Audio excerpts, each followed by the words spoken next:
Assalomu hurmatli fuqarolar va bugun 8 aprel soat 12:00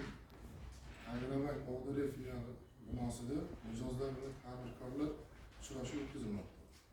Bundan asosiy maqsadimiz tadbirkorlik qilish istagi bor fuqarolar tadbirkorlikni boshlash uchun yordam uchun bank tomonidan ajratiladigan kreditlar, tadbirkorlik faoliyati bilan shug'ullanib kelayotgan mijozlarga faoliyatini kengaytirish uchun kreditlar ajratish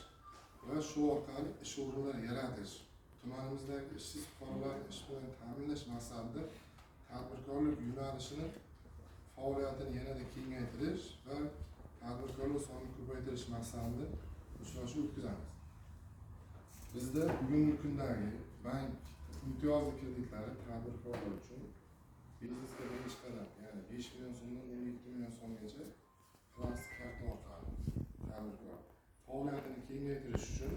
kamida 2-3 ishchi o'rin yaratgan holda 50 million so'mgacha bank plastik kartasi orqali pul ko'chirish yo'lini kredit ajratdi. Marhamat, kimda nima savol, nima